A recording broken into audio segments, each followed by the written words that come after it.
नमस्कार, KTV news में आपका स्वागत है। मैं हूं स्तुति और आइए एक नजर डालते हैं शहर की प्रमुख सुर्खियों पर।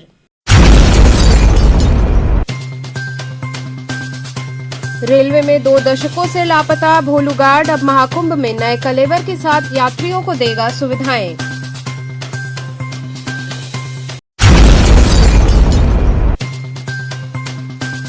वाराणसी पहुंचे कैबिनेट मंत्री ओम प्रकाश राजभर ने पत्रकारों से की बातचीत।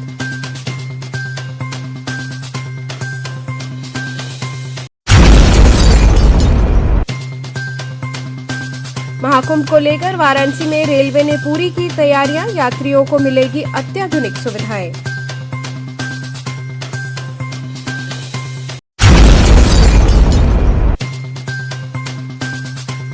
और मां विशालाक्षी देवी मंदिर परिवार की ओर से जरूरतमंदों में खिचड़ी सामग्री का किया जाएगा वितरण। और अब खबरें विस्तार से। रेलवे में 2 दशकों से लापता भोलू गार्ड अब महाकुंभ में नए कलेवर के साथ यात्रियों को सुविधाएं देगा। 2 दशकों से लापता भोलू गार्ड की अब रेलवे ने सुध ले ली है। बीते 2 दशकों पूर्व रेलवे में यात्रा के दौरान हम हो या आप रेलवे स्टेशन सहित ट्रेनों में एक भालूनुमा फोटो दिखाई देती थी, जिसको देखने के बाद मन में एक कौतूहल बन जाता था। मगर समय के साथ ही रेलवे हाईटेक हुआ और अपने पुराने दोस्त भोलू गार्ड को भूल गया। मगर आधुनिक भारत के आधुनिक रेलवे में महाकुंभ के बीच वाराणसी कैंट रेलवे जंक्शन के निदेशक अर्पित गुप्ता ने लापता भोलू गार्ड को ढूंढ निकाला। लापता भोलू गार्ड को अर्पित गुप्ता ने बदलते जमाने के साथ ही नए कलेवर में सजा कर लाया, जिसमें आज के समय के साथ ही भोलू गार्ड में नए कलेवर भी दिखाई पड़े। रेलवे के भोलू गार्ड उन असंख्य नायकों की तरह हैं जो अपनी जिम्मेदारी के प्रति बेहद समर्पित रहते हैं। उनका काम न केवल ट्रेन के संचालन को सुनिश्चित करना है, बल्कि यात्रियों की सुरक्षा और सुविधा का भी ध्यान रखना है। भोलू गार्ड ट्रेन की सटीकता और सुरक्षा के लिए जिम्मेदार होते हैं और उनका कार्य एक प्रकार से ट्रेनों की हड्डी होता है, जो उसे सही मार्ग पर चलाने में मदद करता है।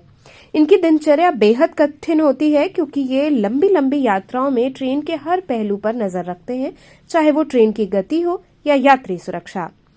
वाराणसी कैंट निदेशक अर्पित गुप्ता ने बताया कि वर्षों पुराने भोलू गार्ड को हमने नया कलेवर दिया है। नए जमाने के साथ ही भोलू गार्ड के स्वरूप में भी बदलाव लाया गया है। महाकुंभ को देखते हुए हमने एक बार फिर यात्रियों को सुविधा देने के लिए भोलू गार्ड को नए कलेवर में बनाया है, जिसके द्वारा अलग अलग जगह पर पोस्टर के जरिए यात्रियों को अलग अलग सुविधा मिलेगी। Varanasi Cantt railway circulating area में लगभग 170 पोस्टर लगाए गए हैं। इन अलग अलग बैनर पर भोलू गार्ड यात्रियों को अलग अलग सुविधा देने के लिए दिशा निर्देश देते हुए दिखाई पड़ेगा, जिससे यात्रियों को काफी मदद मिलेगी। अर्पित गुप्ता ने बताया कि वाराणसी कैंट पर आगामी महाकुंभ को देखते हुए आपात स्थिति से निपटने के लिए अत्याधुनिक अग्निशमन यंत्रों को लगाया गया है। फायरबॉल के अलावा अत्याधुनिक यंत्रों को वाराणसी कैंट जंक्शन परिसर में यात्रियों के ठहराव स्थल पर लगाया गया है, ताकि किसी अनहोनी से निपटने के लिए त्वरित सुविधाएं उपलब्ध हों।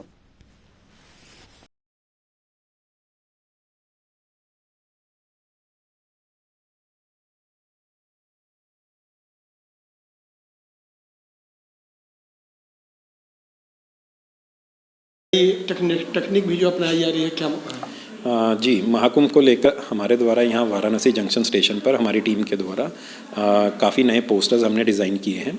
इनकी खास बात ये कि इसमें जो इंडियन रेलवेज़ का एक मैस्कॉट होता था पहले, भोलू गार्ड, वो 2002 में लाया गया था, जब भारतीय रेल के 150 वर्ष संपन्न हुए थे।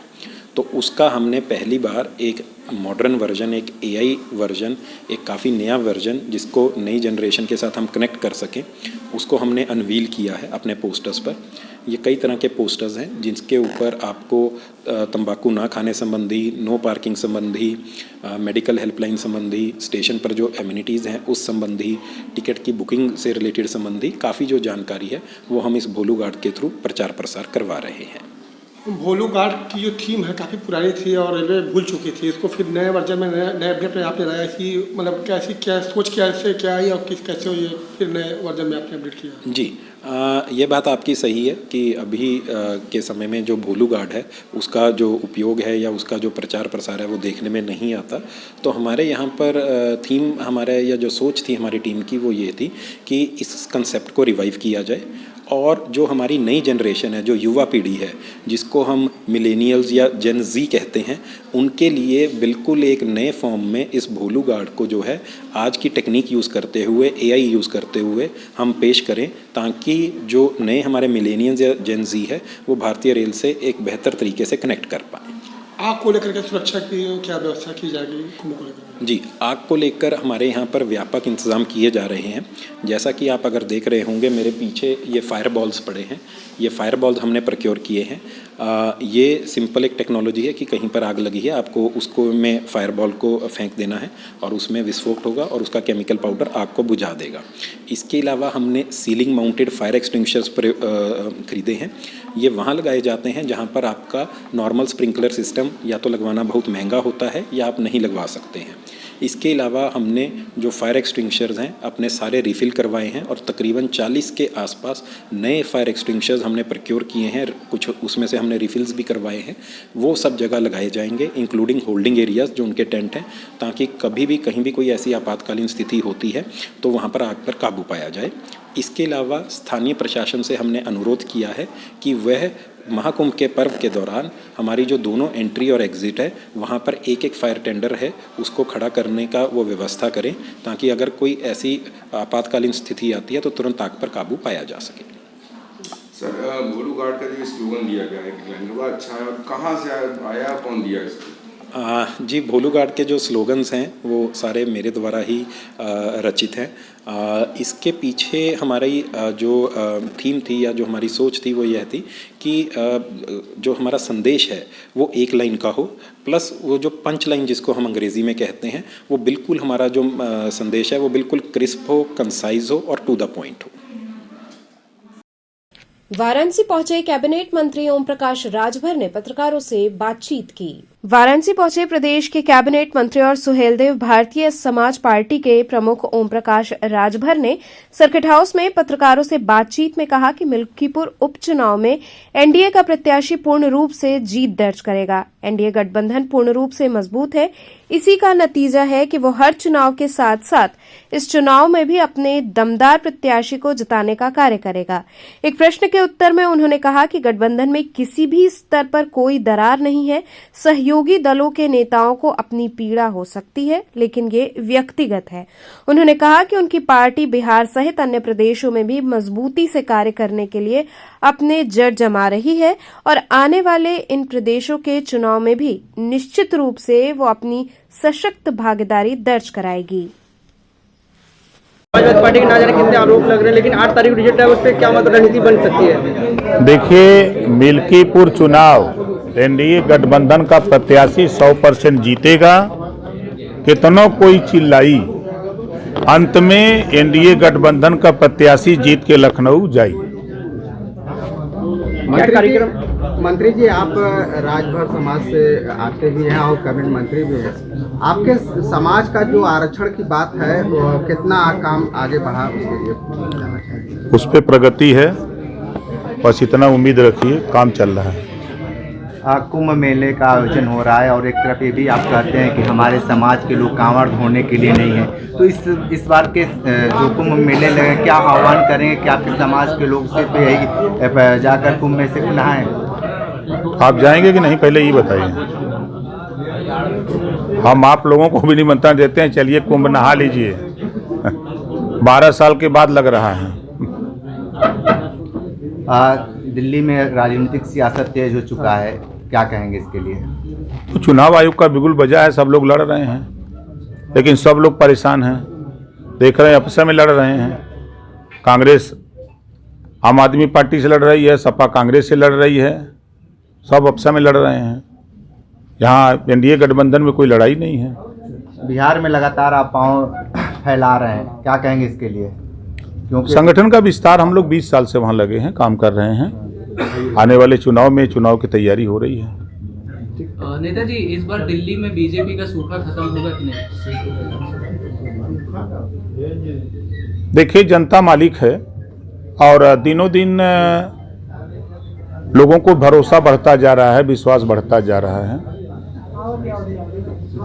जैसे आप देखिए, अभी जीरो पॉवर्टी की चर्चा आप सुने होंगे। उन गरीब के लिए योजना बनी है जो आज तक योजना का लाभ नहीं पाया है। उसको छत देने के लिए, फ्री शिक्षा देने के लिए, शौचालय, उसको रास्ता, उसको आयुष्मान कार्ड, राशन कार्ड, सारी सुविधा एक साथ उसको देने के लिए 1 साल का समय निर्धारित किया गया है। तो सरकार का ध्यान वहाँ है जो गरीब, कमज़ोर, वंचित, शोषित, पिछड़े, दलित, अल्पसंख्यक हैं, उनकी तरफ। आज़ादी के बाद पहली बार 51 बच्चे मुसलमानों के, जो लोग कहते हैं कि बीजेपी मुसलमानों के विरोधी है, 51 बच्चे IAS पास किए हैं पहली बार। ये वोट देते हैं कांग्रेस को, सपा को, बसपा को दिया, लेकिन किसी ने ऐसा नहीं किया। लेकिन बीजेपी की सरकार में, NDA गठबंधन की सरकार में 51 बच्चे IAS पास किए हैं। आज मुसलमान शिक्षा की तरफ उन बच्चे मूव किए हुए हैं। तो ये ध्यान जब आदमी कोई अपना चश्मा बदल के थोड़ा देखे, आयुष्मान कार्ड गरीबों के लिए बना है, न कि अमीरों के लिए। कि गरीब जब बीमार होता है, हॉस्पिटल जाता है, तब उसको समझ में आता है। जब खेत रेहन रखता है, सूती रुपया लेता है, तब उसको समझ में आता है। तो 5 लाख से उसको राहत मिल रही है। जो किसान, हम भी किसान के बेटे हैं, जब खाद खरीदना होता है, पैसा नहीं रहता है, तो जो किसान सम्मान निधि सीधे खाते में जा रही है, जो बिचौलिए बीच में थे वो खत्म हो गए हैं। इससे जिसको लाभ मिल रहा है वो NDA गठबंधन के साथ है। अच्छा, अखिलेश यादव ने बयान दिया है इस बार कि महाकुंभ में जितने भी संत आ रहे हैं वो जब वापस लौटे तो योगी जी को लेके जाएं। इस पर क्या कहेंगे? अखिलेश जी से पूछिएगा, मिल जाएं तो उनसे पूछिएगा कि रोहिणी आयोग की रिपोर्ट लागू कराने के लिए आपके जबान पे रोहिणी आयोग की बात क्यों नहीं आती? राघवेंद्र सिंह के नेतृत्व में बनी पिछड़ी जाति के 27% आरक्षण को बांट कर देने की अखिलेश जी और अखिलेश जी की पूरी पार्टी कांग्रेस की जबान पे क्यों नहीं आ रही है कि बढ़ जाएगा तो नाई, गोंड, पाल, प्रजापति, बिंद, केवट, मल्ला, राजभर, चौहान, आर्य, कर्कवंशी, बंजारा, बहेलिया, खंगार, जोल्हा, दुनिया अंसारी, साईं, दर्जी, फकीर यो हिस्सा लेने लगेंगे। इस नाते नाम नहीं आ रहा है। पूछिएगा जरा इन नेताओं से क्या वजह है, क्या कारण है, क्यों नहीं बोलते हैं? अगर उनको योगी दिखाई दे रहे हैं तो रोहिणी आयोग क्यों नहीं दिखाई देता है? विपक्ष में बैठे हैं, जनता के हित की बात करें, वो इस नाते नहीं बोलते हैं कि सत्ता में थे तो पिछड़ों का हक लूटा, अति पिछड़ों का हक लूटा है, इस नाते उस पर नहीं बोलते हैं। महाकुंभ को लेकर वाराणसी में रेलवे ने तैयारियां पूरी कर ली हैं, जहां यात्रियों को अत्याधुनिक सुविधाएं मिलेंगी।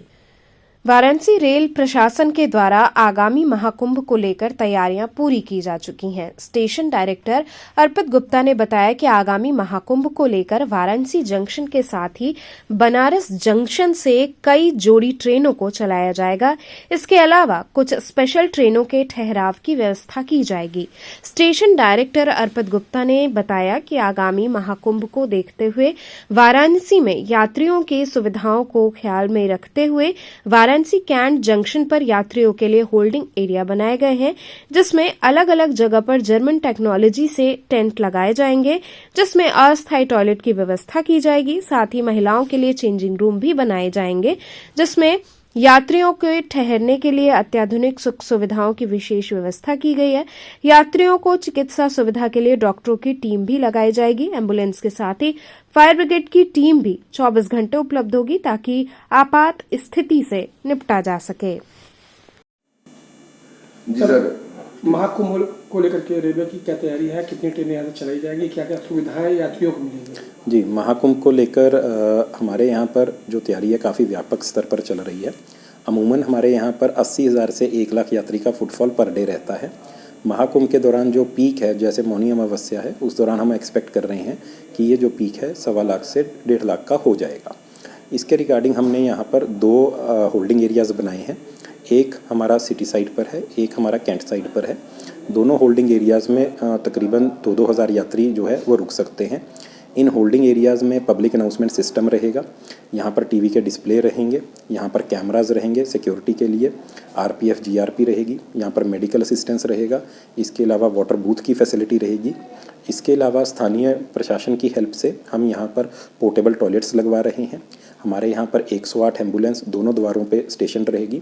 इसके अलावा हमने फायर जो ब्रिगेड है उसकी भी एक यूनिट यहाँ पर तैनात करने के लिए लोकल जो हमारे एडमिनिस्ट्रेशन है उनसे भी निवेदन किया है। कितनी गाड़ियाँ चलाई जाएंगी यहाँ से किसी ट्रेनें महाकुंभ करके? जी ज़्यादातर आपकी जो गाड़ियाँ हैं वो बनारस मंडवाड़ी एनईआर से चलेंगी और अभी तक जो प्राप्त सूचना जो निर्देश हैं हमारे यहाँ से 3 गाड़ियाँ जो हैं वो ओरिजिनेटिंग होंगी। कुछ फेरी बढ़ाए जाएंगे ट्रेनों के महाकुंभ को लेकर के? जी हाँ, वो उस पर विचार चल रहा है और जैसे ही कोई सूचना प्राप्त होगी वो आपसे साझा की जाएगी। कुछ नए हाईटेक जो है सिस्टम आपके द्वारा बनाए जाएंगे जो महाकुंभ में यात्रियों को सुविधाएं मिले, इसके लिए स्पेशली कुछ क्या थ्रू? जी, इसके लिए हमने यहाँ पर काफ़ी तरह के नए पोस्टर्स हमने डिज़ाइन किए हैं और उनके अंदर QR कोड लगे रहेंगे। एक पोस्टर ऐसा है जिसका अगर आप QR कोड स्कैन करेंगे तो वाराणसी जंक्शन स्टेशन पर अवेलेबल जो भी फैसिलिटीज़ है वो आपके फिंगर टिप्स पे होंगी। आपको उस पर क्लिक करना है और वो आपको उसका लोकेशन बता देगा। दूसरा, हमने यहाँ पर एक 24/7 मेडिकल हेल्पलाइन चालू की है जो स्टेशन स्पेसिफिक है, यानी अगर किसी यात्री को वाराणसी जंक्शन पर कोई आपातकाल सहायता की ज़रूरत है मेडिकल हेल्प की या फिर कोई उसको व्हीलचेयर की आवश्यकता है तो उस हेल्पलाइन पे वो कॉल कर सकता है और उसको वो तुरंत सहायता उपलब्ध करवाई जाएगी। सर, होल्डिंग एरिया की बात की जाए तो ठंड का मौसम भी है, कितना क्षेत्र में मनाया जा रहा है और क्या आवश्यकता रहेगी? जी, इसके अंदर तकरीबन 2-2 हज़ार लोग जो है हमारे वो ईच होल्डिंग एरिया में रहेंगे। तकरीबन अगर मान के चलें तो 2000 से 2500 वर्ग फुट के आसपास जो है इसका कवर्ड एरिया रहेगा। एक जो हमारा सिटी साइड का होल्डिंग एरिया है वो जर्मन हैंगर टेक्निक पे बना है और जो हमारा कैंट साइड का है वो हमारा टिन शेड है। दोनों ही होल्डिंग एरियाज़ हमारे तैयार हैं, लाइटनिंग का इंतज़ाम हो चुका है, कैमराज लग चुके हैं, PA या पब्लिक अनाउंसमेंट सिस्टम भी लग चुका, टीवी डिस्प्लेज जो हैं उसका कार्य जो है वो आज शाम तक पूरा होने की उम्मीद है। मां विशालाक्षी देवी मंदिर परिवार की ओर से जरूरतमंदों में खिचड़ी सामग्री का वितरण किया जाएगा। विशालाक्षी देवी मंदिर में महंत राधेश्याम दुबे ने पत्रकार वार्ता करते हुए बताया कि खिचड़ी पर्व को देखते हुए आगामी 12 जनवरी दिन रविवार को हमारे निवास स्थान आशापुरी कॉलोनी आशापुर में 108 गरीब लोगों को खिचड़ी के कच्चे सामान का निःशुल्क वितरण किया जाएगा, जिससे गरीब लाचार भी इस पर्व को खुशी खुशी मना सकें। यह आयोजन प्रतिवर्ष विशालाक्षी देवी मंदिर के महंत राधेश्याम और कन्हैया दुबे के परिवार द्वारा किया जाता है। क्या कब और क्या करने जा रहे हैं? हर साल की भांति जो है 12 तारीख को अपने निवास स्थान आशापुर कॉलोनी से 108 गरीबों को राशन दान करेंगे मकर संक्रांति के उपलक्ष्य में। क्या संदेश देते हैं इसके माध्यम से? इसके माध्यम से ही संदेश देते हैं कि जो गरीब लोग नहीं सामान खरीद सकते हैं, बहुत से लोग लाचार रहते हैं, उनका भी खिचड़ी जो है आराम से बन सके, जिसमें कि 5 किलो चावल है, सब्जियां हैं, दाल है, सब चीज रहेगा। सपा कार्यकर्ताओं ने चाइनीज मंझे को आग के हवाले कर हवन पूजन किया। लोहिया वाहिनी समाजवादी पार्टी के कार्यकर्ताओं ने वाराणसी में कातिल चाइनीज मंझे के खिलाफ एक मुहिम शुरू की है, जिसका मुख्य उद्देश्य लोगों को चाइनीज मंझे के खतरों के बारे में जागरूक करना और इसके इस्तेमाल को रोकना है। इस मुहिम के तहत आज कार्यकर्ताओं ने बनारस के प्रमुख चौराहे पांडेपुर पर हाथ में कातिल मंझे के विरोध लिखे स्लोगन को लेकर जबरदस्त प्रदर्शन किया। इसके साथ ही चाइनीज मंझे को आग के हवाले कर हवन पूजन किया गया। सपा नेता दीप चंद्र गुप्ता ने कहा कि जब तक चाइनीज मंझे की बिक्री और इस्तेमाल बंद नहीं होता, तब तक बनारस के प्रत्येक चौराहों और प्रमुख स्थलों पर तख्तियों पर लिखे संदेश के माध्यम से चाइना मंझा के खिलाफ प्रदर्शन करते रहेंगे। वहीं सपा नेता आयुष गुप्ता ने कहा कि काशी में चाइनीज मंझे का विरोध होने के बावजूद दुकानदार चोरी चुपके चाइनीज मंझे की बिक्री कर रहे हैं। ऐसे लोगों के खिलाफ सख्त कार्रवाई होनी चाहिए। इस मुहिम में सपा कार्यकर्ताओं ने चौराहे पर तख्तियों के माध्यम से चाइनीज मंझे के खतरे के बारे में लोगों को जागरूक किया। ये मुहिम प्रतिदिन पूरे शहर में चलाई जा रही है। जैसे वैसा आप लोग कुछ छिपा नहीं है, लगातार जो देश और विदेश में चाइना मंझा का लोग विरोध कर रहे हैं, उससे उपलक्ष्य में लगातार बनारस के अंदर हम लोग बनारस के कोने कोने वार्डों से लेकर चाइना का हम विरोध कर रहे हैं। इसलिए विरोध कर रहे हैं कि तमाम घटना घट रही है, किसी गला कर जा रहा है। विवेक तिवारी जी की मृत्यु हो गई थी चैतन्य मंजा से, उसके विरोध में कई बार शासन प्रशासन हम लोग मतलब जो ज्ञापन दिया गया उस सुनवाई न हुई। इसी उपलक्ष्य में हम लोग पूरे बनास में चाइना मंजा को हम लोग वोट बिंदु हम लोग विरोध कर रहे हैं। यदि इसको माना नहीं जाएगा तो इसे उग्र आंदोलन करने की बात रहेंगे, जिससे आज मालूम हुआ है कि डीएम साहब आज संज्ञान में लिए हैं कि जो बेचेगा उस पर खिलाफ मुकदमा होगा, जो खरीदेगा उसके खिलाफ मुकदमा होगा।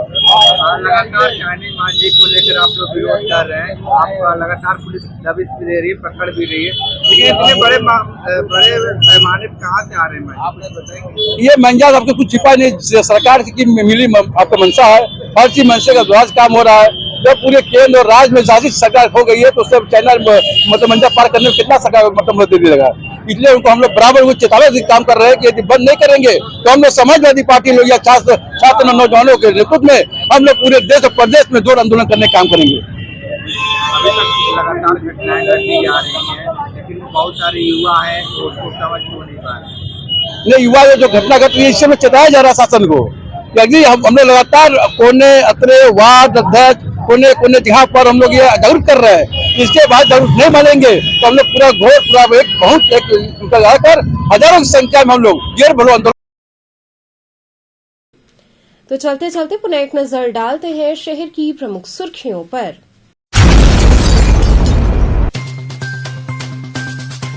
रेलवे में 2 दशकों से लापता भोलू गार्ड अब महाकुंभ में नए कलेवर के साथ यात्रियों को देगा सुविधाएं।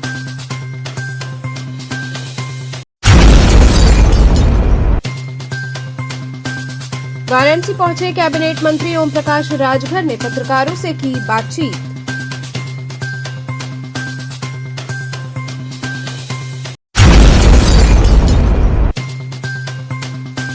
महाकुंभ को लेकर वाराणसी में रेलवे ने पूरी की तैयारियां, यात्रियों को मिलेगी अत्याधुनिक सुविधाएं।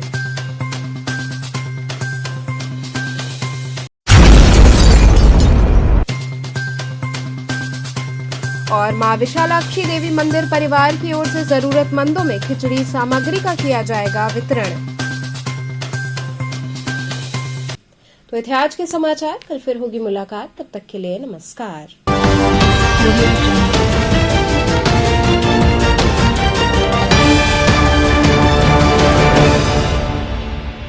खबरों से जुड़े रहने के लिए हमारे चैनल KTV वाराणसी को सब्सक्राइब करें और लेटेस्ट अपडेट्स के लिए बेल आइकन को प्रेस करें।